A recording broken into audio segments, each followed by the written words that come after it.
we are kind of a day late and a dollar short on this one. Story of our channel. The bell has been rung, and the undead have once again risen to bring forth the dark times. Behold, it has fallen unto thy, the Ashen One, to rise and prevent the oncoming apocalypse. As in previous Dark Souls games, you, the player, can customize your avatar. You can choose from 10 different classes, each with their own ways of dealing with the challenges ahead. We went with the good old knight on our run. Simple, straightforward, and easy to remember. And after that, it's off you go. Good luck, and may God be with you. All of the advantages that are common in modern gaming today are nowhere to be found here. The game gives you some instructions on the basic controls, and that's pretty much it. No pause button, no directional icons, no sense of direction, no Batman sense. Just you, the player, and your wits. Just like the good old days of video games. Once you reach the Firelink Shrine, this place will act as your hub world, where you can level up, buy items, and or repair or reinforce your equipment. Now, as in previous Dark Souls games, the bonfires return as this game's checkpoint system. The bad news is, they are very far and few in between. Finding them will allow you to restock your health and items, and travel back and forth between locations. As in previous, oh hell, this is freaking Dark Souls, man. If you're a fan of this, really, you already know what's up. The controls and the gameplay are pretty much identical, but they did throw in a couple of elements from Bloodborne. For example, the game has 2 basic attacks with one that can inflict heavier damage and be charged up. But that doesn't really mean all that much in the grand scheme of things, because this game is designed to kill the player, and oh boy, it does its job well. So at the very least, you do have to make sure that you are as prepared as you can possibly make yourself out to be. Personally, we found the menu system to not really be that easy to follow, as there is so much management that has to be done.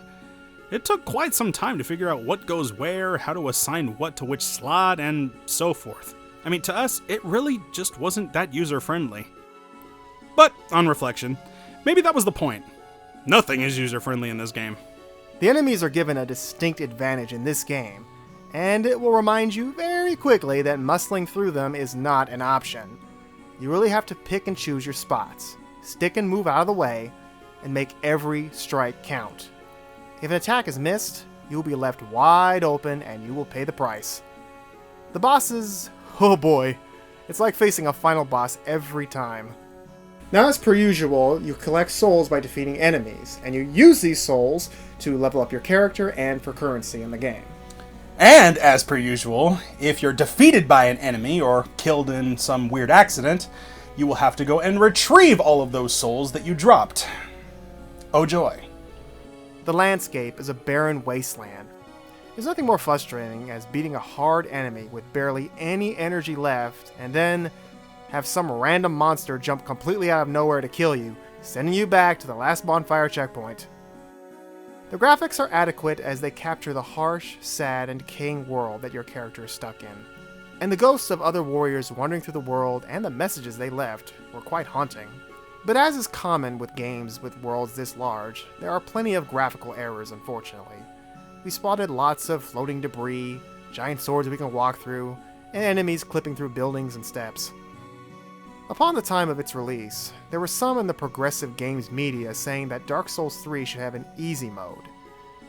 We know the big thing is to make games all-inclusive nowadays, but this may sound harsh, but not all games are meant for everyone. By putting an easy mode in Dark Souls, you take away that thing that makes Dark Souls, well, Dark Souls. The game is designed to be a punishing, unrelenting challenge, where you have to rely on your instincts and reflexes. As you play the game, you will find out, however, that it's not impossible, as there are ways to beat these overwhelming odds. And when we did beat a boss, we did feel a sense of accomplishment. Dark Souls 3 also has an online feature.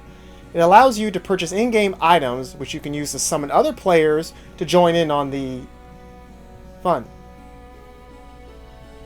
But that is the big question. Is this game fun? Well, let's put it this way. Dark Souls 3 is a fine addition to the Dark Souls series, as it stays true to its core concept. For fans of Dark Souls, i.e. people who know what to expect, we give it a high recommendation. For those unfamiliar with Dark Souls, be warned. This game, like the rest of the series, can get so hard that it can become demoralizing. It all really depends on how much time you are willing to devote and how much pain you are willing to suffer. Dark Souls 3 is a unique beast. It is great at what it does, but it is not a writer for everyone. But hey, that's probably the point. It's not supposed to be. Get good is the rallying cry of many Dark Souls fans. Now, if you are an expert at Dark Souls and you can beat it no problem, hey, we respect you. But with that being said, don't use that to put down other players. There's no need to be a jerk. Just enjoy the game, have fun. Because in the end, that's what it's all about. Well, thank you guys once again for joining us on another fabulous video game review by the Brotherhoodofgaming.com. I'm your host, William Morris. I'm your co-host, Eugene Morris. Now, wait, before you go, there's something really awesome you should know about. See that huge red subscribe button right below us? You should definitely click that. It would do us a lot of greatness if you did. Also, before you go, check out the social media. You can follow us on Twitter, Facebook, Google+, and all of that other really cool stuff to see what's coming up in the future.